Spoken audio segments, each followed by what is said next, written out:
الحمد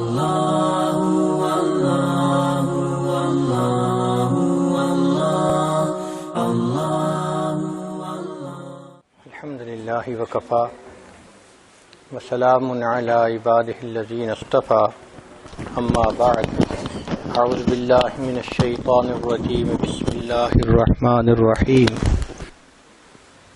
زین للناس حب الشہوات من النساء والبنین والقناطیر المقنطرة من الذهب والفضة والخیل المسومة والانعام والحرث ذلك متاع الحیاۃ الدنیا سبحان ربک رب العزة عما یصفون وسلام علی المرسلین والحمد للہ رب العالمین اللہم صلی علی سیدنا محمد وعلی آل سیدنا محمد وبارک وسلم۔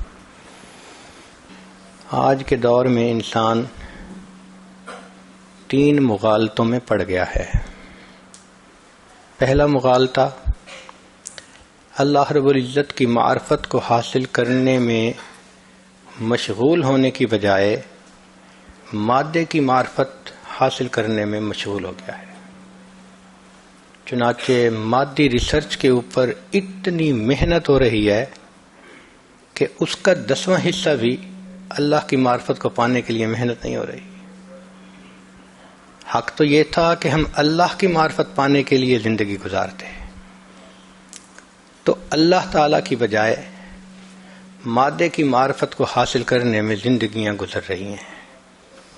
دوسرا، آخرت سنوارنے کی بجائے دنیا سنوارنا یہ مقصد بنتا چلا جا رہا ہے۔ جس بندے کو دیکھو وہی اس محنت میں، اس کوشش میں کہ میری دنیا کی زندگی سنور جائے۔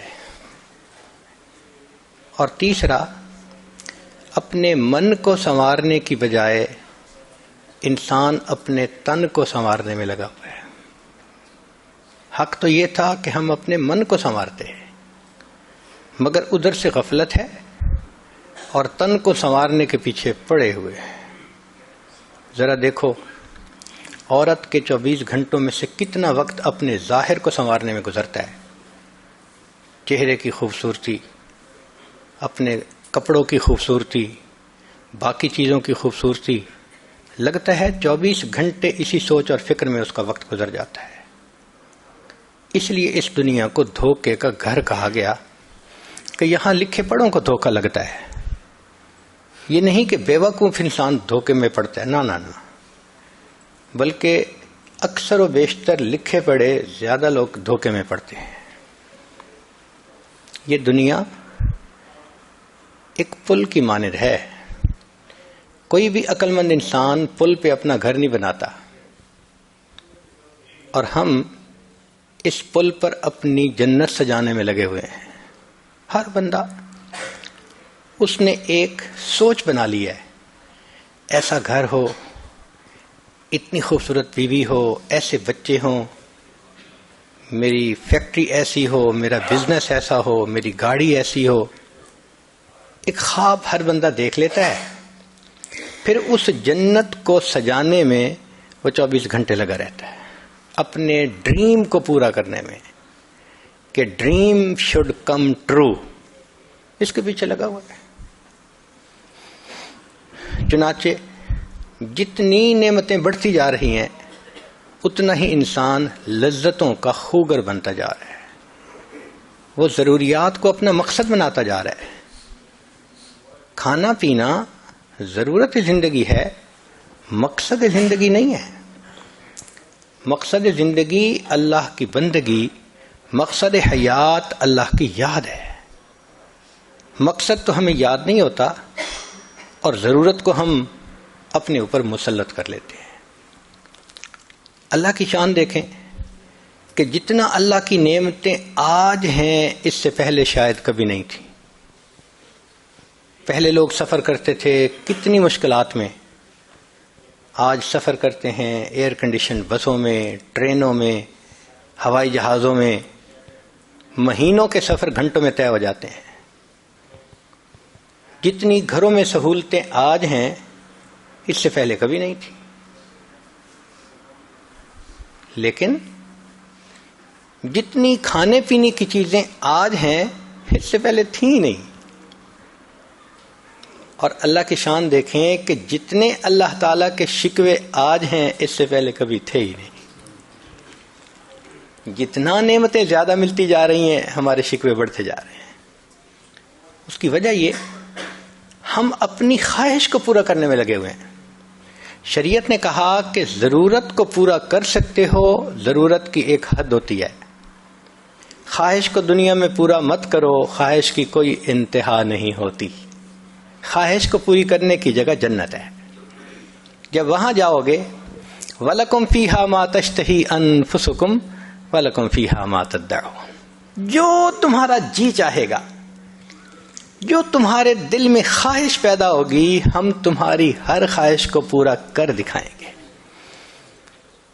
تو دنیا ضرورت پوری کرنے کی جگہ ہے تاکہ مقصد کو پورا کر سکیں، اور جنت وہ پھر خواہش کو پوری کرنے کی جگہ ہے.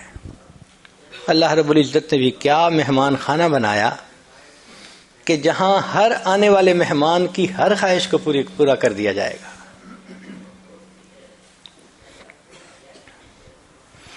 آج 3 طرح کی زندگیاں نظر آتی ہیں. ایک زندگی اس بندے کی جو نہ دین کو مانتا ہے نہ خدا کو مانتا ہے، یہ کافر کی زندگی ہے. اس کی زندگی 100% آخرت سے غافل ہو کے گزر رہی ہے. ایک زندگی اس بندے کی جو کلمہ پڑھ کے مسلمان تو بن چکا مگر اس پر خواہشات غالب ہیں. وہ اسلام میں داخل تو ہو چکا مگر 100% اسلام کے مطابق زندگی نہیں گزار پا رہا. اپنی خواہشات پہ بھی عمل کر جاتا ہے، کبھی فجر قضا، کبھی عشاء قضا، کبھی یہ عمل چھوٹا کبھی وہ عمل چھوٹا. یہ فسق و فجور کی زندگی ہے. ایک تیسری زندگی ہے جس کو مومن کامل کی زندگی کہتے ہیں. یہ بہت تھوڑے لوگ ہیں. ہم میں سے اکثریت وہ لوگ ہیں کہ جو اللہ کی رحمت سے کلمہ پڑھ کے مسلمان تو بن چکے لیکن ابھی نفس کے قیدی ہیں، نفس کے گرفتار ہیں. کبھی شیطان یہ گناہ کروا دیتا ہے، کبھی وہ گناہ کروا دیتا ہے. تو ملی جلی زندگی ہے ہماری. نام ہم مسلمان کا اپنے اوپر لے رہے ہیں، الحمدللہ کہ ہم نے کلمہ پڑھا ہے، مگر 100% شریعت کے مطابق زندگی ہماری نہیں ہے. مسجد میں نماز پڑھ کے نکلتے ہیں، مسجد کے دروازے سے بد نظری شروع کر دیتے ہیں. نماز بھی 5 وقت پڑھتے ہیں، زبان سے جھوٹ بھی بولتے ہیں. ہم دین میں وقت بھی لگاتے ہیں، کاروبار میں دھوکہ بھی دیتے ہیں. تو کہنے کو مسلمان مگر کام مسلمانوں والے نہیں ہیں. یہ ملی جلی زندگی ہے، اور اکثر زندگی آپ کو ایسے ہی ملے گی. اکثر مسلمانوں کو آپ دیکھیں وہ اسی طرح کی زندگی گزار رہے ہیں. آدھا تیتر آدھا بٹیر، یہ ہماری زندگی کی ایک ترتیب بنی ہوئی ہے. چنانچہ سکرین پہ غیر محرم کو دیکھنا معمول بنا ہوا ہے بعض گھروں میں. خبروں کے نام پہ محفلیں ہوتی ہیں شادی بیاہ کی، تو مرد اور عورت کی مخلوط محفلیں ہوتی ہیں، پردے کا بھی کوئی خیال نہیں ہوتا. تو ہیں بھی مسلمان الحمدللہ، مگر مرضی کی زندگی ہے، شریعت والی زندگی نہیں نظر آتی. نتیجہ کیا ہوتا ہے کہ مسلمان ہونے کے باوجود ہم اسلام کی برکتوں سے واقف نہیں ہوتے، ہم اسلام کی برکتوں سے محروم ہوتے ہیں. ہمارے ایک چھوٹے بچے نے آئی پیڈ کے اوپر کوڈ لگانا سیکھ لیا. چھوٹی سی عمر تھی، اب اس کا بڑا شوق. جب آئی پیڈ ہاتھ میں آئے روز اس کا کوڈ بدل کے نیا. اس کی امی نے اس کو سکھایا کہ دیکھو بچے، 1 ڈیجٹ رکھنا 3 4 5 تاکہ تمہیں پتہ رہے کہ کوڈ کیا ہے. اس کو یاد. اللہ کی شان، ایک دن جب اس نے کوڈ لگانا تھا تو لگاتے لگاتے درمیان میں کوئی ڈیجٹ بدل گئی. اب اس نے آئی پیڈ کو کھولنا چاہا، نہ کھلا. والدہ کو کہا آئی پیڈ نہیں کھلتا. جب چند دفعہ ٹرائیز کی تو اس نے کہہ دیا کہ اب آپ چند دفعہ صرف اور ٹرائی کر سکتے ہیں ورنہ بند ہو جائے گا. ہم نے ایک آئی ٹی اسپیشلسٹ تھے، ان سے ریکویسٹ کی کہ بھئی بچہ رو بھی رہا ہے اور غلطی بھی کر بیٹھے. اس نے 2 دفعہ ٹرائی کی تو آئی پیڈ مستقل بند ہو گیا، کھلتا ہی نہیں. اب ہمیں پھر دکاندار کے پاس جانا پڑا. اس نے ٹوٹل اس کو ریکنفیگر کیا، سارا ڈیٹا بھی گیا، فلاں بھی گیا، پھر جا کے نیا اس کا کوڈ بنا. اس دن بات سمجھ میں آئی کہ دیکھو ایک ڈیجٹ کا فرق پڑا. وہ بچہ بتاتا تھا کہ میں نے 4 کا کوڈ لگایا تھا لیکن اس میں سے ایک ڈیجٹ کوئی اور ہو گئی تھی، نہیں کھلا. یوں ہی سمجھیں کہ ہماری زندگی میں اگر گناہوں کے 100 ڈیجٹ ہیں جو تالا بنا ہوا ہے، اب اس میں سے ہم نے 60 ڈیجٹ ٹھیک کر لیے، 70 ٹھیک کر لیے، 80 ٹھیک کر لیے، تالا تو نہیں نہ کھلے گا. تالا تو بند ہی ہے جب تک کہ سب کی سب ڈیجٹ ٹھیک نہیں ہوگی. شریعت نے کہا کہ جو بندہ 100% گناہوں سے بچے گا، وَلَوْ أَنَّ أَهْلَ الْقُرَىٰ آمَنُوا وَاتَّقَوْا لَفَتَحْنَا عَلَيْهِمْ بَرَكَاتٍ مِّنَ السَّمَاءِ. اگر یہ بستی دیسوں والے ایمان لاتے، تقوی اختیار کرتے، ہم آسمان سے برکتوں کے دروازے کھول دیتے. اب برکتوں کے دروازوں پر تو گناہوں کا کوڈ لگا ہوا ہے. جب تک ہر گناہ کو نہیں چھوڑیں گے وہ تالا نہیں کھلے گا. ہم خوش ہوتے ہیں اور جی ہم نے ظاہر سنت کے مطابق بنا لیا، ہم علم بھی پڑھ رہے ہیں، ہم ذکر بھی کر رہے ہیں، ہم دعوت کا کام بھی کر رہے ہیں. جو 1-2 چھپے ہوئے گناہ کرتے ہیں انہوں نے تو تالے کو بند کیا ہوا ہے، ابھی تالا تو نہیں کھلے گا، برکتیں تو نہیں دیکھیں گے. ہمیں پتہ ہی نہیں کہ مسلمان کی زندگی میں برکت کیا ہوتی ہے. ہاں 100% گناہ سے توبہ کریں، پھر ہاتھ اٹھیں گے، اللہ تعالیٰ کو ہاتھ رد کرتے ہوئے لحاظ آئے گا، شرم آئے گی. مومن کا تو مقام ہی کچھ اور ہوتا ہے. تو ملی جلی کی زندگی کی وجہ سے ہم پریشان بھی ہوتے ہیں، کچھ سکون کا بھی وقت گزرتا ہے، اور یہی ہماری زندگی کی ایک ترتیب بنی ہوئی ہے. اب 3 منزلیں ہیں اور 3 ان کی رکاوٹیں ہیں. 3 منزلیں ہیں، 3 اس کی رکاوٹیں ہیں. کیسے رکاوٹیں؟ ایک صاحب حج کے سفر پر گئے، فرسٹ ٹائم جا رہے تھے، کبھی انہوں نے ہوائی جہاز پہ سفر نہیں کیا تھا، اور سیٹ ملی تو آخری فلائٹ میں، لاسٹ فلائٹ جو تھی، اور وہ بھی ان کو اکانومی کلاس کی بجائے فرسٹ کلاس میں ملی، تو انہوں نے سیٹ بنوا لی. جب جانا تھا تو قدرتاً دیر ہو گئی تو بیوی نے کہا چلو کوئی نہیں، آپ نے کھانا یہاں نہیں کھایا، آپ اکیلے جا رہے ہیں تو آپ کو فرسٹ کلاس لاؤنج میں اچھا کھانا ملے گا، وہاں کھا لینا. اس نے کہا بہت اچھا. اب یہ صاحب فرسٹ کلاس لاؤنج میں پہنچ گئے. صاف ظاہر ہے وہاں تو بہت اچھا کھانا ہوتا ہے، بوفے سسٹم ہوتا ہے. اب انہوں نے جب دیکھا کہ اتنا اچھا کھانے کا سلسلہ ہے تو یہ ماشاءاللہ کھانے بیٹھ گئے. اچھا بھلا ٹائم لگا کے پھر خیال آیا کہ اوہو میں جب حج پہ جاؤں گا تو وہاں میرے پاس ایک سیل فون ہونا چاہیے، ضرورت تو ہے، چلو میں یہاں سے سیل فون بھی خرید لیتا ہوں. تو یہ وہاں سے ڈیوٹی فری پہ آ گئے اور سیل فون ڈھونڈنے لگے. اب سیل فون دکھانے والے نے کبھی یہ دکھایا، کبھی وہ دکھایا، یہ فنکشن وہ فنکشن. یہ ایسے مصروف ہوئے کہ جب انہوں نے سیل فون خرید کے فارغ ہوئے پتہ چلا کہ فلائٹ تو لیو ہی کر چکی تھی. اس کو کیا کہیں گے؟ اس کو دھوکہ کہیں گے کہ ضرورت کے نام پر اس کو دھوکہ لگا. کھانا بھی ضرورت تھی، سیل فون لینا بھی ضرورت تھی، مگر ان دونوں کے پیچھے فلائٹ مس کرنا یہ تو کبھی بھی عقل مندی نہیں تھی. بالکل یہی مثال ہماری زندگی کی ہے. جاب بھی ضرورت ہے, گھر بھی ضرورت ہے, خوبصورت نیک بیوی کا ہونا بھی ضرورت ہے, اولاد کو اچھا پڑھانا بھی ضرورت ہے.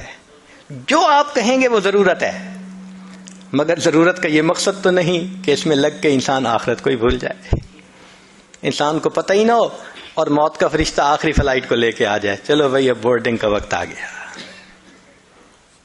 تو 3 منزلیں ہیں اور 3 اس کی رکاوٹیں ہیں, 3 دھوکے ہیں جو منزل پہ نہیں پہنچنے دیتے. سب سے پہلا, قبر ہماری منزل ہے, غفلت اس کی رکاوٹ ہے. غفلت کہتے ہیں قبر یاد نہ ہونا. شریعت نے کہا کہ جو شخص موت کو زیادہ یاد کرے وہ زیادہ سمجھدار. چنانچہ انصار میں سے چند نوجوان صحابہ نبی الاسلام کی خدمت میں حاضر ہوئے, بہت خوبصورت سوال پوچھا, اے اللہ کے حبیب صلی اللہ علیہ وسلم, من اکیس الناس واحذم الناس, انسانوں میں سب سے زیادہ عقل مند اور سمجھدار کون ہے؟ نبی الاسلام نے فرمایا, اکثرہم ذکرا للموت, وہ جو موت کو کثرت سے یاد کرتا ہو, وَأَكْثَرْهُمْ اسْتِعْدَادًا لِلْمَوْتِ, اور جو ان میں موت کی سب سے زیادہ تیاری کرتا ہو, اولئک الاکیاس, یہ ہیں عقل مند لوگ, ذهبوا بشرف الدنیا وکرامت الاخرہ. تو نبی علیہ الصلوۃ والسلام نے تو ان کو عقل مند کہا جو موت کو زیادہ یاد رکھیں اور موت کی زیادہ تیاری کریں. نہ موت یاد ہو نہ موت کی تیاری یاد ہو تو وہ تو پھر نگاہ نبوت میں بے وقوف انسان ہے. تو آج سوچیں, ہم عقل مند ہیں یا بے وقوف ہیں؟ نبی علیہ السلام نے بے وقوف کس کو کہا؟ حدیث مبارکہ میں ہے, الدنیا دار من لا دار لہ ومال من لا مال لہ ولہا یجمع من لا عقل لہ. لسان نبوت سے نکلے ہوئے الفاظ ہیں کہ جو دنیا کو جمع کرنے میں لگا ہوا ہے, اس شخص کے اندر عقل کی رتی نہیں ہے. تو آج دیکھو کہ ہماری زندگی کس طرح سے گزر رہی ہے. کہیں موت کا تذکرہ کر دو نا تو عجب سی بات نظر آتی ہے کہ اس نے کون سی انوکھی بات شروع کر دی. حالانکہ صحابہ رضی اللہ عنہم کا مزاج ایسا تھا کہ وہ وقتاً فوقتاً موت کا تذکرہ کرتے رہتے تھے, سنتے رہتے تھے. سیدنا عمر ابن الخطاب رضی اللہ عنہ نے ایک شخص کے ذمہ لگایا تھا, آپ میرے ساتھ ساتھ رہنا اور موقع کی مناسبت سے موت کا تذکرہ چھیڑتے رہنا. ایک دن آپ نے اس کو کہا کہ بھئی اب آپ کسی اور قوم پہ لگ جائیں. اس نے کہا, کیوں امیر المومنین, اب موت کو یاد کرنے کی ضرورت نہیں ہے؟ تو آپ نے اپنی ریش کی طرف اشارہ کر کے کہا کہ دیکھو اب اس میں جو سفید بال آ گئے یہ مجھے موت کی یاد دلانے کے لیے کافی ہے. عمر لانو نے ایک انگوٹھی بنوائی ہوئی تھی, اس کے اوپر لکھا ہوا تھا, کفا بالموت واعظا, اے عمر موت ہی واعظ کافی ہے. تو موت کو یاد کرتے رہتے تھے. جنازہ جا رہا ہے, کسی صاحب نے پوچھا یہ کس کا جنازہ؟ صحابی نے کہا تیرا جنازہ. تو وہ تھوڑا سا ایمبیرسمنٹ فیل کرنے لگے کہ کیا کہا. مان لگے بھائی اگر آپ کو برا لگا تو یہ میرا جنازہ. پھر بات سمجھائی کہ اے بھائی جو فوت ہو چکا اس کی تو موت آ چکی, اب یا تیری باری ہے یا میری باری ہے, ہمیں اپنے بارے میں سوچنا چاہیے. تو اس سے پتہ چلتا ہے کہ نبی علیہ الصلوۃ والسلام نے مزاج ہی ایسا بنا دیا تھا ان کا کہ موت ان کو ہر وقت یاد رہتی تھی. جب موت یاد رہے گی نہ انسان دھوکہ دے گا, نہ کسی کی عزت پہ حملہ کرے گا, نہ انسان کسی کا حق مارے گا. انسان ایک اچھا انسان بن کے زندگی گزارے گا. اور جب موت یاد نہیں ہوگی تو پھر انسان کوئی بھی گناہ آسانی سے کر لے گا. کب موت آئے گی کوئی نہیں جانتا. امام غزالی رحمۃ اللہ علیہ فرماتے تھے, اے دوست تجھے کیا معلوم بازار میں وہ کپڑا پہنچ چکا ہو جسے تیرا کفن بننا ہے. اے دوست تجھے کیا معلوم بازار میں وہ کپڑا پہنچ چکا ہو جسے تیرا کفن بننا ہے. انسان شادی بیاہ میں مشغول ہوتا ہے اور اس کو نہیں پتا ہوتا کہ قبر تم میں کفن کا کپڑا پہنچ چکا ہوتا ہے. اللہ اکبر کبیرہ. ایک آدمی کو دشمن نے قتل کیا اور نہر کے اندر ڈال دیا. کئی دن اس کی لاش نہر کے اندر ہی رہی تو پھول گئی، ایسی پھول گئی کہ جب اس کو نکالا گیا تو پتہ نہیں چلتا تھا کہ یہ کون ہے کون نہیں، پہچاننا مشکل تھا۔ یہ بھی پتہ نہیں تھا کہ کس شہر کا ہے۔ چنانچہ پولیس نے کاغذی کارروائی کر کے جو قریب بستی تھی اس کے عالم کو کہا کہ بھائی آخر مسلمان ہے، آپ اس کو نہلا دیں، کفنا دیں اور دفن کر دیں، ہمیں تو اس کے وارث کا کوئی پتہ نہیں۔ لو جی، امام صاحب نے بستی والوں کو کہا کہ لوگو، نہلا تو میں دوں گا، میرے پاس کفن کے پیسے تو نہیں ہیں، تو کفن کے پیسے دو۔ دیہاتی علاقوں میں لوگوں کے پاس کھانے پینے کے لیے چیزیں تو ہوتی ہیں، سپینڈنگ کیپیسٹی نہیں ہوتی، کیش نہیں ہوتا۔ انہوں نے کہا مولانا اعلان کر دو مسجد میں۔ بستی میں اعلان ہوا، لوگوں لاوارث نعش ہے، کفن خریدنا ہے، اس کا چندہ کرو۔ کوئی 5 روپے لایا، کوئی 10 روپے لایا۔ آدھا گھنٹہ اعلان ہوتا رہا لاوارث نعش، اور پھر جا کے پیسے پورے ہوئے تو اس کو کفن دے کے اس کا جنازہ پڑھا کے اس کو دفن کر دیا گیا۔ پولیس اس کی تفتیش میں تو لگی ہوئی تھی۔ 3 مہینے کے بعد کیس کی حقیقت کھلی تو پتہ چلا کہ وہ ایک علاقے میں ایک پورے گاؤں کا نمبردار تھا، اور اس کی 4 مربع زمین تھی جس میں فروٹ کا گارڈن بنا ہوا تھا، کروڑوں پتی تھا، کروڑوں روپیہ اس کے بینک اکاؤنٹ میں تھا، اور اس کے 4 جوان العمر بیٹے تھے۔ 4 بیٹے ہیں، کروڑوں پتی ہے، بینک میں کروڑوں روپیہ ہے، لیکن اس کو کبھی پتہ نہیں تھا جب میں مروں گا میرے کفن کے لیے آدھا گھنٹہ چندہ کیا جائے گا۔ وارث مان نہ کری وارثاں دا، رب بے وارثا کر مارتا ہی۔ فرماتے ہیں کہ اے وارث، تو اپنے وارثوں کا مان نہ کرنا، اللہ تعالیٰ کبھی کبھی بندے کو لاوارث کر کے مار دیا کرتے ہیں، کیا پتا کس حال میں موت آئے۔ ایک شخص 5ویں منزل پہ کوئی کام کر رہا تھا، ونڈو میں پاؤں جو اس کا اکھڑا اور کوئی چیز ٹوٹی تو وہ نیچے سڑک پر آ کر گرا، اور میٹل روڈ تھی، مگر اللہ کی شان، نہ ہڈی ٹوٹی، کوئی فریکچر نہیں ہوا، نہ خون نکلا، ایسے لگتا تھا کسی نے اس کو کیچ کر کے زمین کے اوپر رکھ دیا۔ لوگ بڑے حیران، 5ویں منزل سے گرا، کوئی انجری بھی نہیں ہے، لوگ اس کو مبارکباد دینے لگے۔ تیسرے چوتھے دن اس کے 2 دوست آئے اس کو ملنے کے لیے اور کہنے لگے کہ تمہیں نئی زندگی ملی ہے، ہمیں مٹھائی کھلاؤ۔ اس نے کہا آپ بیٹھیں، یہ میرے بالکل گھر کے سامنے جو یہ مٹھائی کی دکان ہے نا، سویٹ شاپ ہے، اب بھی میں تازہ تازہ مٹھائی لے کے آتا ہوں۔ وہ بٹھا کے گھر کہا کہ تم چائے بناؤ، بیوی کو کہا میں ابھی تازہ مٹھائی لاتا ہوں۔ بیوی نے گھر کے اندر ماربل لگا ہوا تھا اور اس کو دھویا تھا، صاف کیا تھا، اور وہ گیلا تھا۔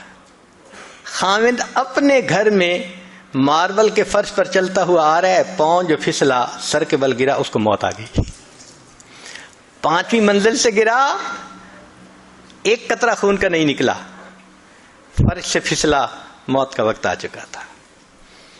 ہمیں کیا پتا کب موت آنی ہے، اس لیے نبی اسلام نے فرمایا کن فی الدنیا کأنک غریب او عابر السبیل، دنیا میں ایسے زندگی گزارو جیسے کوئی مسافر ہوتا ہے یا جیسے کوئی پردیسی ہوا کرتا ہے۔ جو پردیسی ہوتے ہیں نا، ان کے ذہن میں ہر وقت ہوتا ہے ہم نے واپس جانا ہے، ہم بھی یہاں پردیسی ہیں، ہر وقت یہ سوچ رہنی چاہیے کہ ایک دن ہم نے واپس اپنے وطن جنت جانا ہے، مگر غفلت آ جاتی ہے، اور غفلت بھی کیسی کہ بندے کو مرنا یاد ہی نہیں ہوتا۔ ایک بڑے میاں تھے، 85 سال عمر تھی، ایک مرتبہ اس عاجز نے ان سے بات کی کہ اب تو ہماری ریٹائرمنٹ کی عمر ہے، مجھے بھی چاہیے کہ میں اللہ اللہ کروں، نیکی کروں، آپ بھی اللہ اللہ کریں۔ تو بات سن کے وہ بڑے میاں نے اپنے گھٹنے کو پکڑا، کہنے لگے پیر صاحب دعا کرو یہ گھٹنے کی درد ٹھیک ہو جائے نا، پھر میں نماز شروع کر دوں گا۔ جو 85 سال کی عمر میں گھٹنے کے درد ختم ہونے کا منتظر ہو کہ پھر نماز شروع کروں گا، یہ دھوکہ نہیں تو کیا ہے؟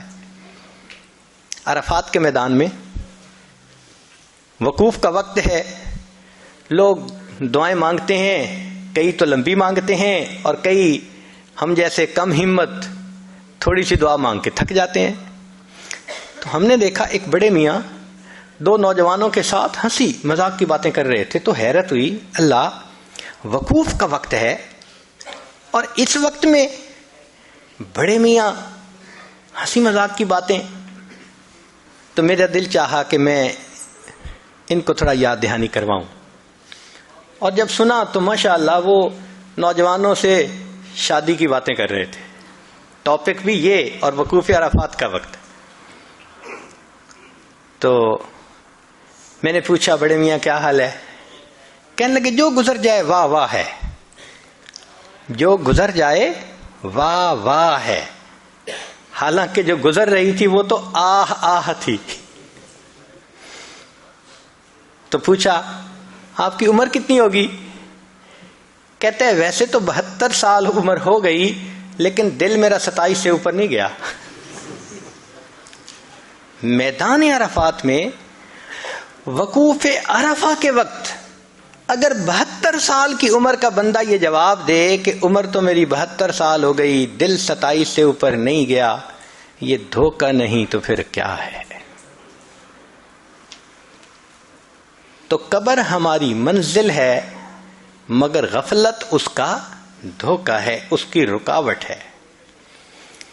نتیجہ کیا ہوتا ہے کہ ہم ہر کام اپنا ٹھیک کرنے کے عادی ہوتے ہیں، دفتر کا کام، بزنس کا کام، گھر کا کام، اگر کوئی رہ جاتا ہے تو وہ آخرت کا کام رہ جاتا ہے۔ نماز قضا ہو گئی، فجر میں آنکھ نہیں کھلتی، ذرا دیر سے سوتے ہیں، آج دعوت پہ چلے گئے اس لیے فجر نہیں ہو سکی، ان چیزوں میں لگ کے فجر نماز قضا ہو جانا یہ تو بہت بڑی الارمنگ کنڈیشن ہے۔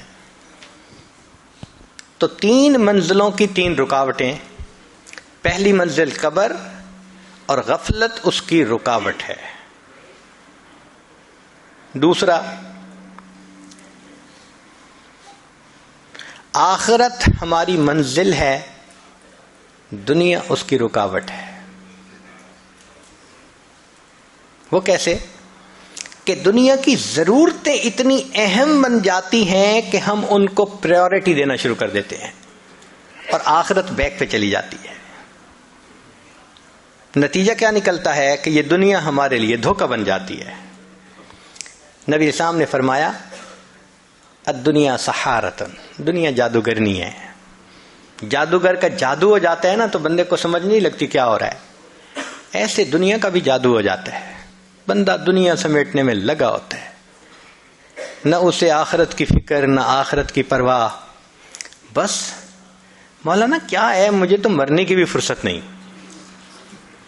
حیرت کی بات ہے، کیسے مرنے کی فرصت نہیں؟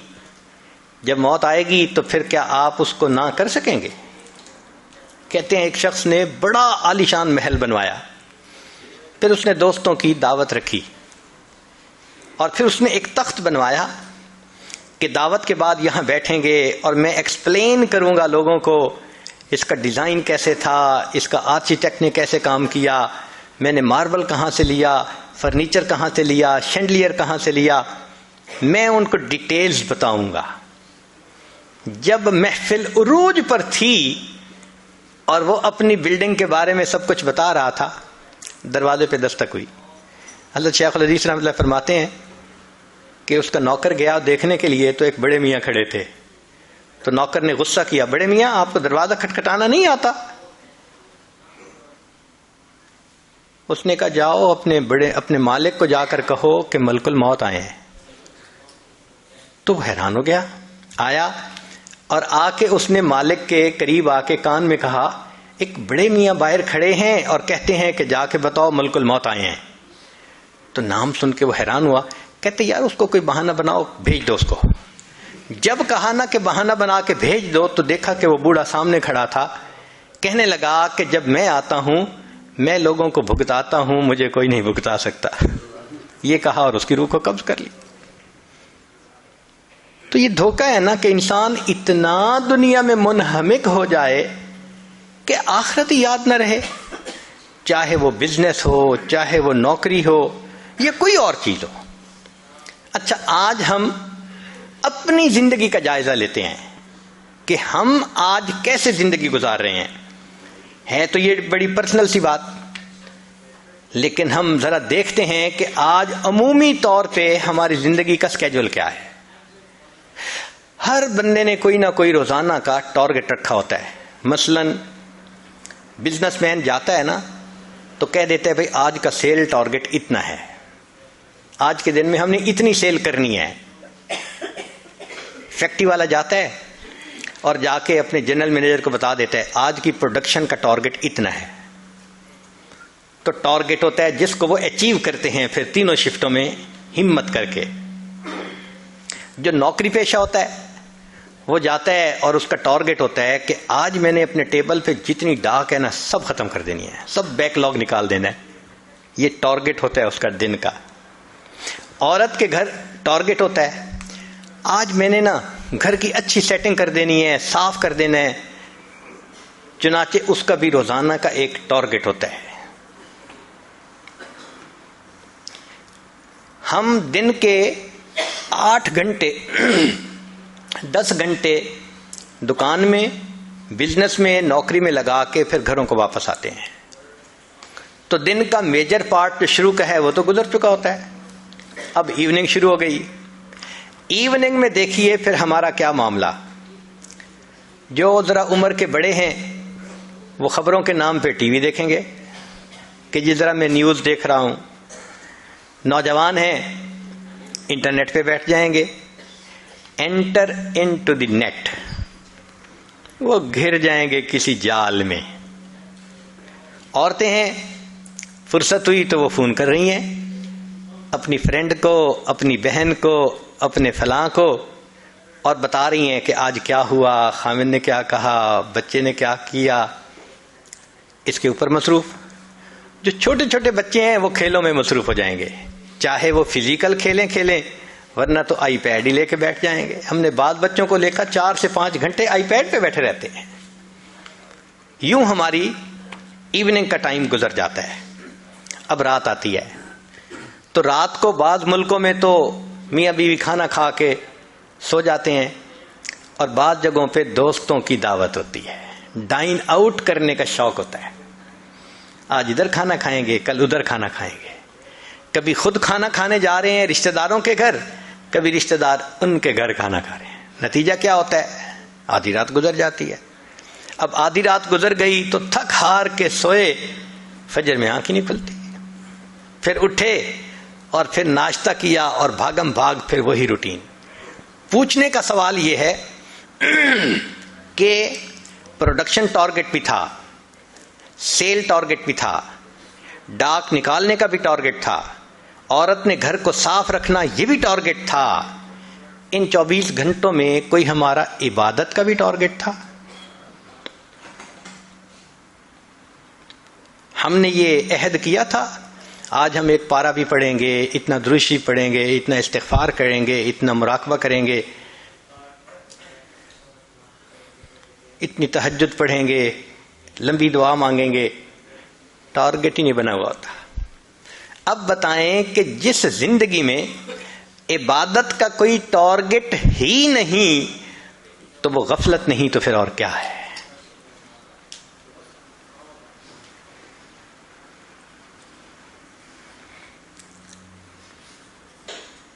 ایک بزرگ فرمایا کرتے تھے، اے دوست جتنا دنیا میں رہنا ہے اتنا دنیا کے لیے کوشش کر لے، جتنا آخرت میں رہنا ہے اتنا آخرت کے لیے کوشش کر لے. بھئی ہماری محنت پروپورشنل ہونی چاہیے نا. دنیا میں تو رہنا ہے 150 سال، آخرت میں رہنا ہے ہمیشہ ہمیشہ. لیکن ہم دنیا کے لیے ٹائم کتنا سپینڈ کرتے ہیں اور آخرت کے لیے کتنا کرتے ہیں، کوئی آپس میں پرپورشن ہی نظر نہیں آتا. امام غزالی رحمۃ اللہ نے لکھا ہے زمین و آسمان کے درمیان جتنی جگہ ہے، سپیس ہے، ٹوٹل رائی کے دانوں سے بھر جائے اور ایک پرندہ ایک دانہ کھائے، 1000 سال کے بعد دوسرا دانہ کھائے، پھر 1000 سال کے بعد تیسرا دانہ کھائے، ایک وقت آئے گا زمین و آسمان کے درمیان کا یہ سارے گندم کے دانے ختم ہو جائیں گے، آخرت کی زندگی کبھی ختم نہیں ہے. اتنا ہم نے آخرت میں رہنا ہے اور وہاں کی تیاری کی فرصت نہیں ہے. اور جہاں 150 سال رہنے، وہ اچھی زندگی گزارنے کا خواب ہمارے دماغوں پہ مسلط ہو چکا ہے. ساری عمر کما کے ہم ایک گھر مشکل سے خریدتے ہیں، اور آخرت کتنے آرام سے ہم بنا سکتے ہیں. چلیں آج آپ سے کیلکولیشنیں کرواتے ہیں، تھوڑی سی انجینئرنگ ہو جائے. آج نبی علیہ الصلوۃ والسلام نے فرمایا کہ جو شخص ایک مرتبہ سبحان اللہ کہتا ہے، اللہ تعالیٰ جنت میں ایک درخت لگا دیتے ہیں، اتنا بڑا درخت کہ عربی نسل کا گھوڑا اگر 70 سال تک دوڑتا رہے تب بھی سایہ ختم نہ ہو. یہ فضائل ذکر میں بھی حدیث ہے اور بھی بہت ساری کتابوں میں ہے. ایک دن ہمیں خیال آیا کہ ہم تھوڑا اس کی انجینئرنگ کرتے ہیں، تو ہم نے بیٹھ بیٹھ کے موٹی موٹی کیلکولیشنز کی.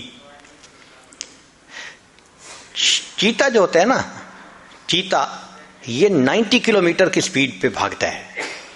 جو لائن ہوتا ہے وہ 65 to 70 تک چلا جاتا ہے، اور جو گھوڑا ہے وہ 60 مائلز پر آور تک بھی جاتا ہے.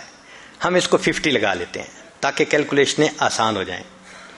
تو اگر 50 میل فی گھنٹہ کی رفتار سے عربی نسل کا گھوڑا دوڑے، اس کا مطلب عام گھوڑا نہیں، اسپیشل ریکارڈ قائم کرنے والے گھوڑے، تو ہم 50 کلومیٹر ہی لگا لیتے ہیں.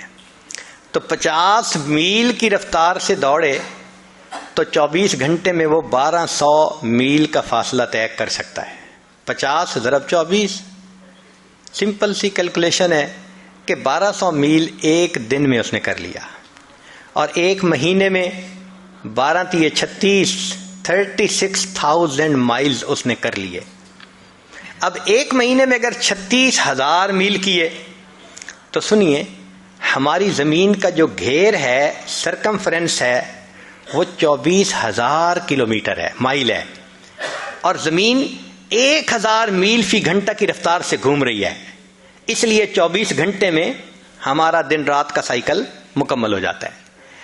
تو اگر 24,000 میل زمین کا گھیر ہے تو یہاں تو 36,000 کر لیا. اس کا مطلب کہ وہ گھوڑا ایک دن میں، ایک مہینے میں 1.5 زمین کے برابر ایریا کور کر سکتا ہے.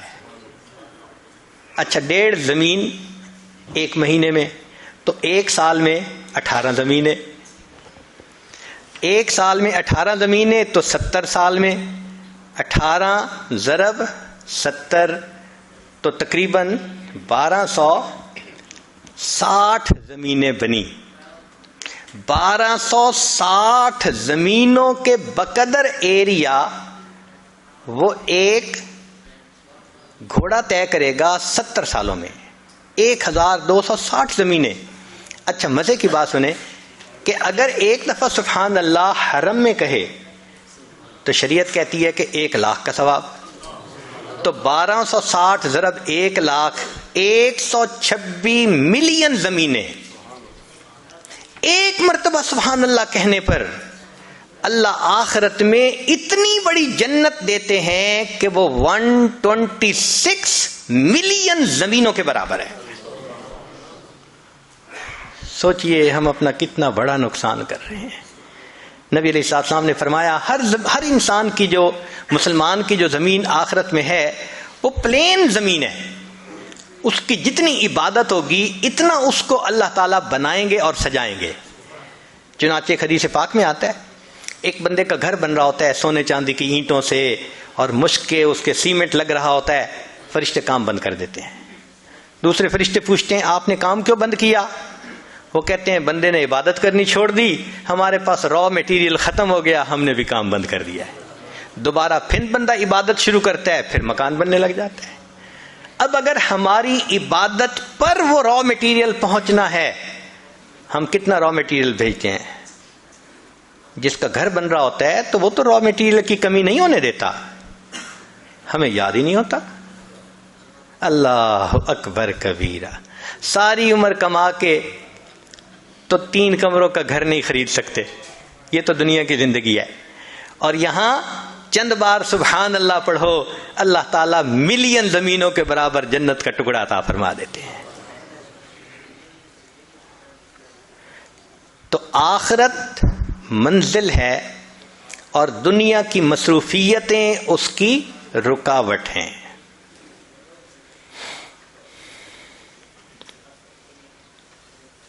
ہمارے مشائخ نے کہا, بات ذرا پتے کی ہے, امید ہے کہ آپ اس کو یاد رکھیں گے.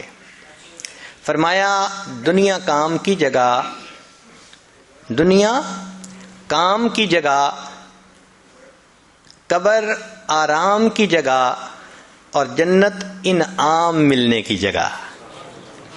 دنیا کام کی جگہ, قبر آرام کی جگہ اور جنت انعام ملنے کی جگہ. جو بچہ محنت کرتا ہے اسی کو انعام ملتا ہے. ہم دنیا میں محنت کریں گے آخرت کی تو پھر آخرت میں انعام پائیں گے. اور اگر دنیا ہی میں ہم نے دل لگائے رکھا اور آخرت یاد ہی نہ رہی اور دنیا کی محبت لے کے چلے گئے تو پھر پتہ ہے آخرت میں ہوگا کیا؟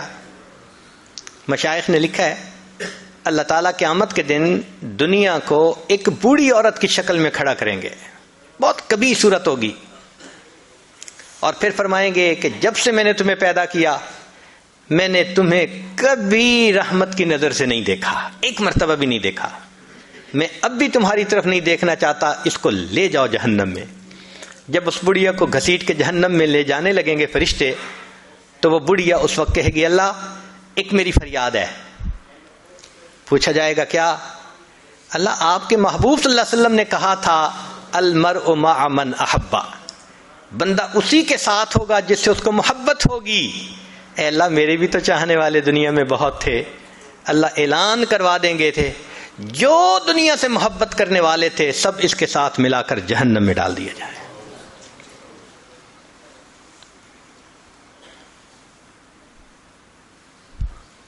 تو قبر ہماری منزل ہے, غفلت اس کی رکاوٹ ہے. آخرت ہماری منزل ہے اور دنیا اس کی رکاوٹ ہے. اب تیسری بات کہ اللہ رب العزت کی معرفت یا اللہ سے تعلق حاصل کرنا یہ ہماری منزل ہے اور ہمارا نفس اس کی رکاوٹ ہے. اللہ ہماری منزل ہے اور نفس اس کی رکاوٹ ہے. 2 طرح کی پوجا ہوتی ہے. ایک ہے اللہ کی پوجا کہ ہر حال میں اللہ کی منشا کو پورا کرے. ایک ہے کہ نہیں اچھی لگی تو بات کر لی, اور اگر طبیعت کے خلاف ہے شریعت کا حکم تو طبیعت پہ عمل کر لیا. یہ نفس کی غلامی ہوتی ہے. یاد رکھیں زر پرستی, زن پرستی, شہوت پرستی, بت پرستی, نفس پرستی, یہ تمام کی تمام بت پرستی کی اقسام ہیں. خدا پرستی کوئی اور چیز ہے. اللہ کو پوجنا یعنی اللہ کی ہر حال میں ماننا یہ الگ چیز ہے.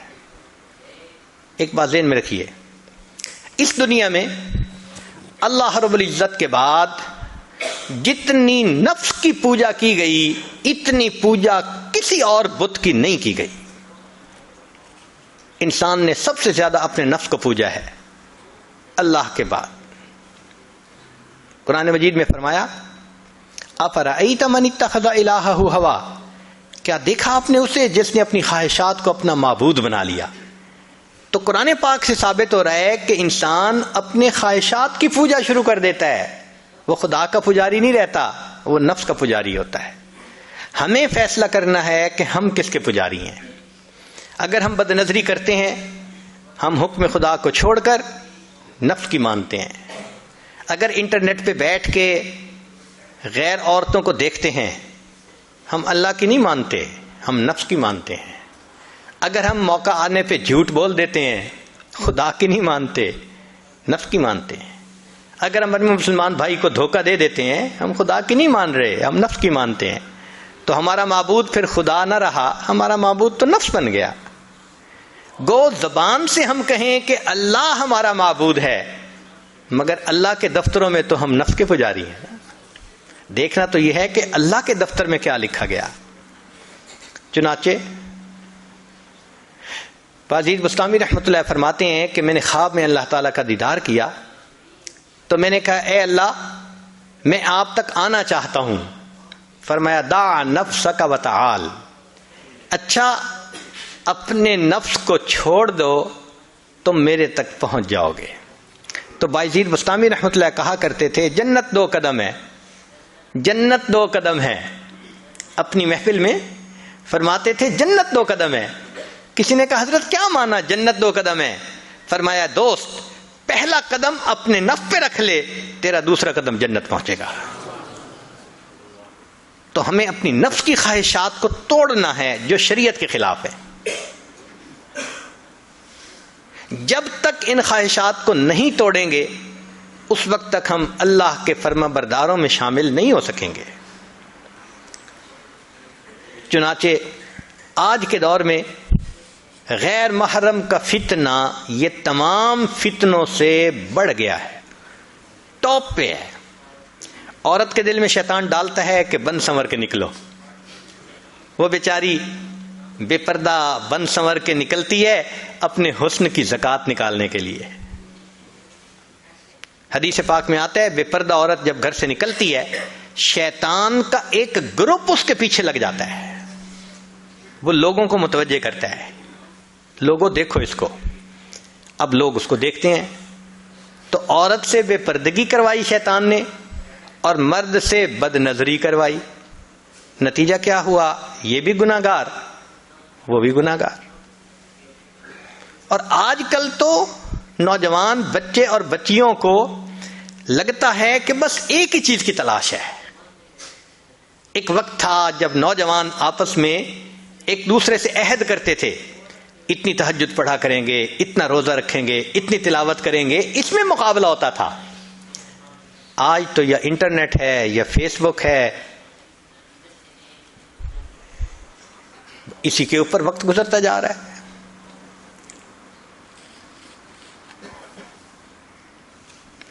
نتیجہ یہ ہے کہ آج ہر انسان اپنی خواہش کو پوری کرنے میں لگا ہے، الا ماشاء اللہ۔ ایک زمانہ تھا صرف نوجوانوں کے اوپر بندے کو فکر ہوتی تھی کہ ذرا کچی سی عمر ہے، بہک نہ جائیں۔ آج تو بوڑھوں کا پتہ نہیں ہے۔ ایک نوجوان میرے پاس آیا، اس کی عمر 18 سال تھی، زاروں قطار رونے لگا، اتنا رو رہا تھا کہ میرا جی چاہ رہا تھا اگر کوئی کام میرے بس میں ہوتا نا تو میں بچے کے آنسو پوچھ لیتا، میں اس کام کو کر دیتا۔ میں نے اس کو کہا بچہ تم کیوں اتنا رو رہے ہو، کیا ہوا؟ کہنے لگا میری دادوں کے لیے دعا کریں۔ 18 سال کا نوجوان بچہ نیک دادوں کے لیے رو رہا ہے، کیا ہوا؟ کہنے لگا 2-3 سال سے دادا ابو فوت ہو گئے اور میری دادو انٹرنیٹ پہ روزانہ 2 سے 3 گھنٹے بیٹھ کر ننگی تصویریں دیکھتی ہے۔ آج بچہ آ رہا ہے اپنی دادوں کے بارے میں پریشان ہو کر، وہی زمانہ آ گیا۔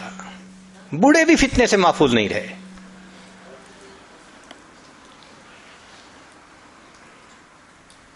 تو اللہ رب العزت ہماری منزل ہے اور اس کی رکاوٹ نفس ہے۔ ہم نفس کے پجاری ہیں یا نہیں؟ ایک کوئک کویسچن، اپنے دل میں تھوڑی دیر کے لیے یہ سوچئے ہم سیل فون کا غلط استعمال کرتے ہیں یا نہیں، ہم انٹرنیٹ کا غلط استعمال کرتے ہیں یا نہیں. اسی وقت ہمارا من جواب دے دے گا تم پکی بات ہے تم نفس کے غلام ہو. اگر غیر محرم کے میسیجز کا انتظار، اگر انٹرنیٹ پہ انہی کے ساتھ تعلق، اس کا مطلب یہ ہے کہ پھر ہم اپنے نفس کی پوجا میں لگے ہوئے ہیں. تو اللہ رب العزت ہماری منزل ہے، نفس اس کی رکاوٹ ہے. اس لیے فرمایا کہ قرب قیامت میں خلوت کے گناہ بڑھ جائیں گے. جتنا کوئی تنہا ہوتا ہے آج اتنا وہ گناہ میں ملوث زیادہ ہوتا ہے. ایک زمانہ تھا جتنا خلوت میں ہوتے تھے اتنا اللہ کی یاد میں زیادہ ہوتا تھا. آج جتنا خلوت میں ہے اتنا گناہ زیادہ. اور جن بچوں کی ادھر ادھر انوالومنٹ ہو جاتی ہے وہ تو ایک نظر میں بندہ فگر آؤٹ کر لیتا ہے. گھر والوں کے ساتھ مل کے کھانا بھی نہیں کھائیں گے، ان کو کھانا بھی نہیں کھانا، ان کو یہاں بھی نہیں جانا ماں باپ کے ساتھ مل کر. آپ دیکھیں گے وہ یہی کہیں گے کہ بس ہمیں ہمارے حال پہ چھوڑ دو. اس کا مطلب ہے some thing is seriously wrong some where. نبی علیہ السلام نے ارشاد فرمایا قرب قیامت میں لوگ اپنی بیویوں سے زنا کریں گے. ہم نے حدیث پاک پڑھی تو ہمیں سمجھ نہیں آئی. ہم نے اپنے استاد سے پوچھا کہ استاد جی یہ کیا معنی ہے کہ اپنی بیویوں سے زنا کریں گے؟ تو انہوں نے فرمایا ہاں اس کی کئی صورتیں ہیں. ایک صورت تو اس کی یہ ہے کہ مرد یا عورت کوئی کفریہ بول دے اور نکاح ٹوٹ جائے اور ان کو اس کا پتہ ہی نہیں کہ نکاح ٹوٹا یا نہیں. اور واقعی آج تو کفریہ کلمات کا علم ہی نہیں لوگوں کے پاس. بہت سینسٹیو مسئلہ ہے یہ. مالا بدہ من میں فارسی کی کتاب ہے، ہم مفتی صاحب سے پڑھ رہے تھے تو جب انہوں نے کلمات کفر پڑھائے تو ہماری آنکھیں کھل گئیں. اس میں حضرت مفتی کفایت اللہ رحمۃ اللہ علیہ نے لکھا ہے، نا مفتی قاضی ثناء اللہ پانی پتی رحمۃ اللہ علیہ نے لکھا ہے کہ اگر دو بندے گفتگو کر رہے تھے، ایک نے کہا کہ یہ تو شریعت کی بات ہے اور اگلے نے جواب دیا رکھ پرے شریعت کو فقد کفر، وہ آدمی کافر ہو گیا. شریعت کے بارے میں ایسی بات کہہ دینا کہ رکھ پرے شریعت کو، ایمان کہاں بچتا ہے؟ سوچئے. تو ہمیں چاہیے کہ ہم علماء سے پوچھیں کہ بھئی کلمات کفر کون کون سے ہیں. یہ نہ ہو کہ کہیں ایسے جملے ہم بولیں. کئی جملے تو بہت کامن ہیں. مثلا علماء نے لکھا ہے کہ کسی نے کہا کہ کہاں رہتے ہو؟ دوسرے نے کہا فلاں جگہ رہتا ہوں. او خدا دے پچھاوڑے، خدا کے پچھاوڑے یعنی خدا کے پیچھے رہتے ہو، فقد کفر، ایسا بندہ کہنے والا کافر ہو جاتا ہے. تو ان کا علم حاصل کرنا ضروری کہ کہیں ہم تو اپنی گفتگو میں کوئی ایسی بات نہیں کہہ جاتے اور اگر نکاح ٹوٹ گیا تو پھر اپنے ذہن میں میاں بیوی رہ رہے ہیں اور زنا کا گناہ لکھا جا رہا ہے. تو فرمایا کہ مرد قرب قیامت میں اپنی بیویوں سے زنا کریں گے. ایک صورت تو یہ ہے، یہ کفریہ کلمہ بیوی بولے تو بھی نکاح ٹوٹا، خامد بولے تو بھی نکاح ٹوٹا. اور دوسری صورت ایک دوسرے کے ساتھ آرگومنٹس. اور یہ تو ہر گھر کی آج بات نظر آتی ہے. جس گھر میں دیکھو الا ماشاء اللہ وہی حال ہے. جب شادی ہوئی میں بولتا تھا بیوی سنتی تھی. اس نے کہا پھر؟ کہتے پھر بچے ہو گئے، پھر بیوی بولتی تھی میں سنتا تھا. اس نے کہا پھر؟ کہتے پھر ہم دونوں بوڑھے ہو گئے، ہم دونوں بولتے تھے محلے والے سنتے تھے. تو بڑھاپے میں آرگومنٹس اور زیادہ. اب ان آرگومنٹس میں ہوتا کیا ہے کہ مرد کی زبان سے کنائے میں طلاق نکل جاتی ہے. کنایا کہتے ہیں کہ لفظ تو طلاق کا نہیں بولا لیکن بات ایسی کر دی کہ جس کا مفہوم طلاق والا ہوتا ہے، اس کو کنائے میں طلاق کہتے ہیں. اب یہ گناہ بہت زیادہ ہے کہ غصے میں کہہ دیتے ہیں چلی جا، مجھے تیری کوئی ضرورت نہیں آج کے بعد. اس قسم کے الفاظ کہ جس کا نتیجہ یہ نکلے کہ تو میری بیوی نہیں ہے، اس کو کنایا کہتے ہیں. اب اس کے مسئلے بھی سیکھنے چاہیے. بھائی نکاح کیا ہے تو کیسے ٹوٹ سکتا ہے، یہ مسئلے بھی تو آنے چاہیے نا. یہ کہاں لکھا ہوا ہے کہ آپ ٹیکس کے سب مسائل جانتے ہیں، بزنس کے سب کوڈز جانتے ہیں، فلاں کا سب نالج آپ نے حاصل کیا ہوا ہے، اور ایک مومن نکاح کر لیتا ہے اور اس کو نکاح طلاق کا پتہ ہی نہیں ہوتا. یہ کہاں کا انصاف ہے؟ شریعت کہتی ہے علم حاصل کرو. ایسا نہ ہو کہ کنائے میں طلاق ہو جائے، ہمیں پتہ بھی نہ ہو اور میاں بیوی مل کے رہ رہے. اور آج تو یہ معاملہ ہے کہ زبان سے طلاق کہہ دیتے ہیں، ہو بھی جاتی ہے، پتہ بھی ہے دونوں کو، مگر بدنامی ہو جائے گی، پھر ایک دوسرے کے ساتھ رہ رہے ہوتے ہیں. چنانچہ ہمیں ایسے لوگ ملے، 5 وقت کا نمازی، تہجد پڑھنے والا، سب نیکی کرنے والا. خود اس نے مجھے کہا کہ آج سے 8 سال پہلے میں نے اپنی بیوی کو طلاق دے دی تھی غصے میں. ویسے میں نے غصے میں دی تھی. میں نے کہا کبھی کسی نے بیوی کو خوش ہو کے طلاق دی؟ دیتا تو غصے میں ہی ہے نا. یہ کیا بات ہوئی کہ غصے میں دی تھی؟ بھئی طلاق تو ہو گئی. اور جی پھر بعد میں ہم نے سوچا وہ بھی نیک ہے، میں بھی نیک ہوں، بدنامی ہو جائے گی، بچے خراب ہو جائیں گے، تو بس پھر ہم نے پھر اکٹھا رہنا شروع کر دیا. نہ رشتہ داروں کو پتا، نہ علماء سے پوچھا. پھر میاں بیوی اکٹھا رہ رہے ہیں، ایک گھر ایک کمرے میں. اب بتائیں زنا ہو رہا ہے کہ نہیں ہو رہا؟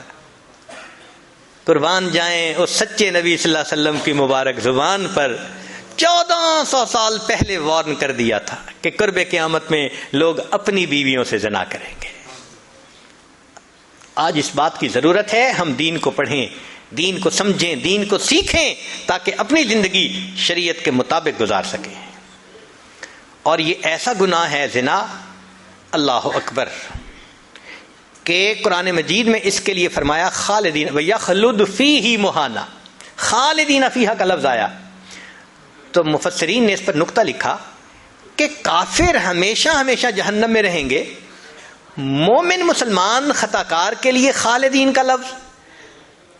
تو مفسرین نے اس کا جواب دیا جی ہاں، یہ آپس میں انوالو تھے نا، تو کہتے تھے ہم کبھی ایک دوسرے کو نہیں چھوڑیں گے، ہم کبھی نہیں چھوڑیں گے ایک دوسرے کو. یہ جو وعدے کرتے تھے ہم کبھی ایک دوسرے کو نہیں چھوڑیں گے، ہمیشہ ساتھ رہیں گے، اللہ فرماتے ہیں میں بھی تمہیں پھر ہمیشہ ہمیشہ کا عذاب دوں گا.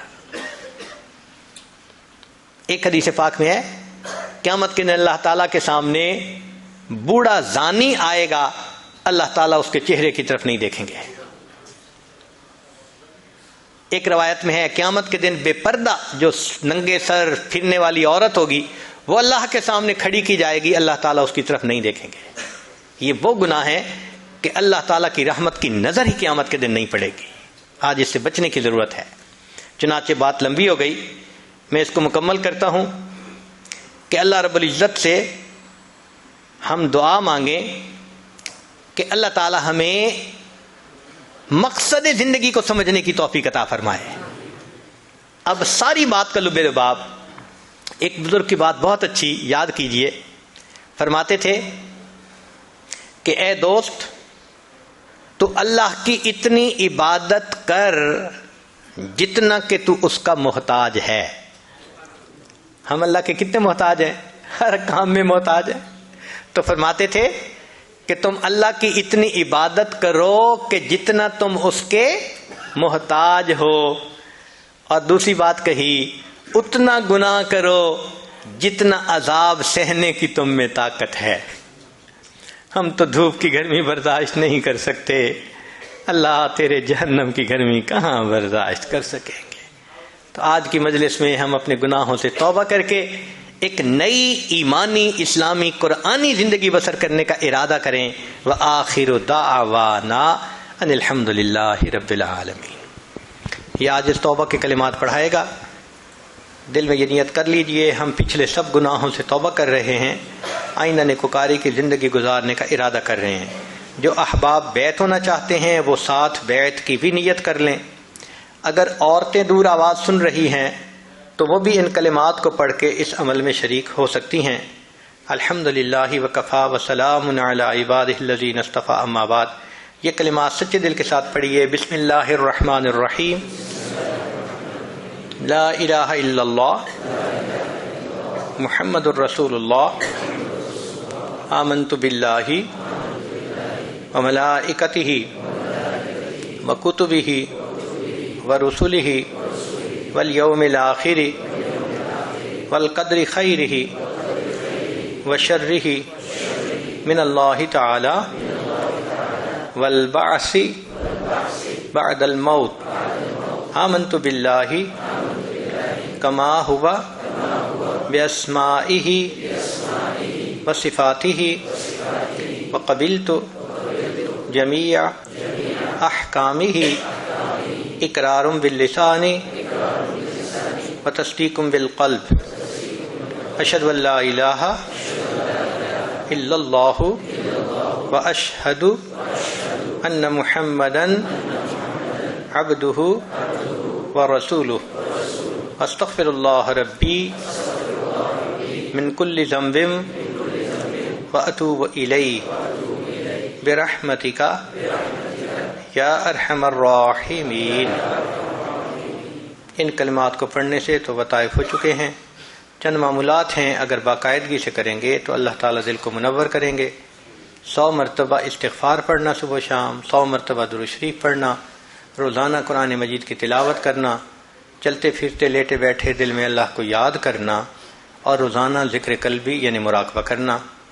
ان کو پابندی سے کریں، انشاءاللہ دل میں اللہ تعالیٰ کی محبت بڑھے گی۔ وقت کم ہے، دعا سے پہلے ہم صرف چند منٹ کے لیے اپنے دل میں اللہ کو یاد کر لیں۔ آنکھوں کو بند کر لیجئے، سر کو جھکا لیجئے، دنیا اور جو کچھ دنیا میں ہے اس سے ہٹ کٹ کے اللہ رب العزت کی یاد میں ڈوب جائیے۔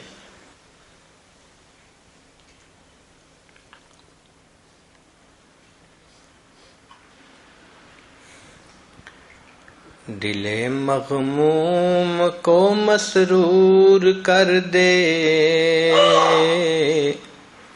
دل بے نور کو پر نور کر دے،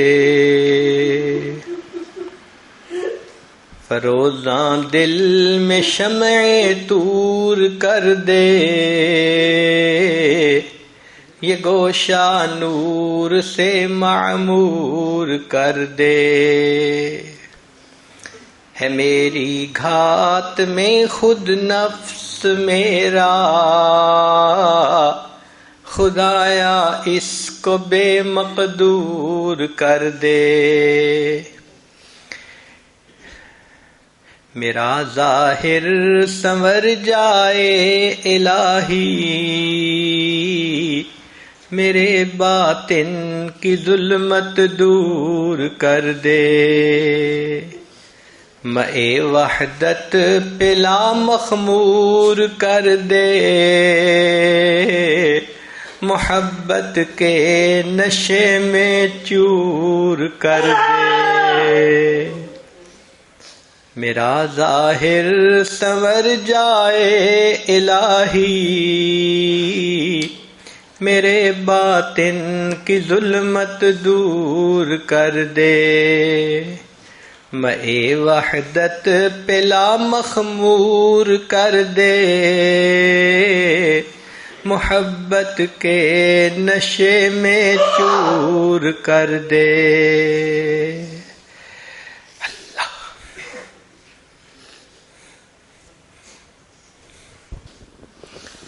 لا الہ الا اللہ محمد رسول اللہ۔ دعا کیجئے۔ سبحان ربی العلی الوہاب، اللہم صلی علی سیدنا محمد وعلی آل سیدنا محمد وبارک وسلم۔ اے کریم آقا، ہم آپ کے عاجز مسکین بندے ہیں، ہمارے گناہوں کو معاف فرما، خطاؤں سے درگزر فرما، عیبوں کی پردہ پوشی فرما۔ اللہ ہماری نگاہوں کو پاک فرما، دلوں کو صاف فرما، سینوں کو اپنی محبت سے لبریز فرما، اپنے عشق کی آتش ہمارے سینوں میں پیدا فرما۔ اے مالک جو گناہ دن میں کیے معاف فرما، جو راتوں میں کیے معاف فرما، جو محفل میں کیے معاف فرما، جو تنہائیوں میں کیے معاف فرما، جو گناہ یاد ہیں وہ بھی معاف فرما، جو کر کے بھول گئے وہ گناہ بھی معاف فرما، جو ارادے سے کیے وہ گناہ بھی معاف فرما، جو بن ارادے کے ہوئے وہ بھی معاف فرما۔ لا ہمارے حال پر رحمت کی نظر فرما۔ میرے مالک ہم آپ کو ناراض نہیں کرنا چاہتے، ہمارا نفس امارہ ہے، شیطان دشمن پیچھے لگا ہے، اللہ ہمارے نفس کو مطمئنہ بنا دیجئے، شیطان بدبخت سے پیچھا چھڑا دیجئے، ہمیں پیشانی کے بالوں سے پکڑ کر نیکی کے رستے پہ چلا دیجئے۔ میرے مولا بچہ چلتے چلتے تھک جاتا ہے، باپ کو کہتے ہے ابو اٹھا لے، باپ خود بھی تھکا ہوا ہو پھر بھی بچے کو اٹھا لیتا ہے، نہ نہیں کرتا۔ میرے مولا ہم اپنے نفس سے لڑتے لڑتے تھک گئے، اللہ آپ کی مدد چاہیے، اے اللہ رحمت فرما دیجئے، اے اللہ رحمت کر دیجئے، اے اللہ ہمارے نفس کو مطمئنہ بنا دیجئے۔ میرے مولا ہماری توبہ قبول فرما دیجئے، اے اللہ ہمیں نیکی کی زندگی عطا فرما دیجئے۔ اللہ مقامی دوستوں نے جس محبت کے ساتھ بلایا اس کے بدلے ان کو اپنی سچی محبت نصیب فرما۔ اے اللہ جو بھی پریشانیاں ہیں اپنی رحمت سے دور فرما، بے اولادوں کو نیک اولاد عطا فرما، جو صاحب اولاد ان کی اولادوں کو نیکوکار بنا، فرما بردار بنا، ماں باپ کی آنکھوں کی ٹھنڈک بنا۔ جن گھروں میں جوان بچے بچیاں موجود ہیں اللہ ان بچوں کے مستقبل کو روشن فرما، ماں باپ کے لیے فرض ادا کرنے آسان فرما۔ ہماری ان دعاؤں کو اپنی رحمت سے قبول فرما۔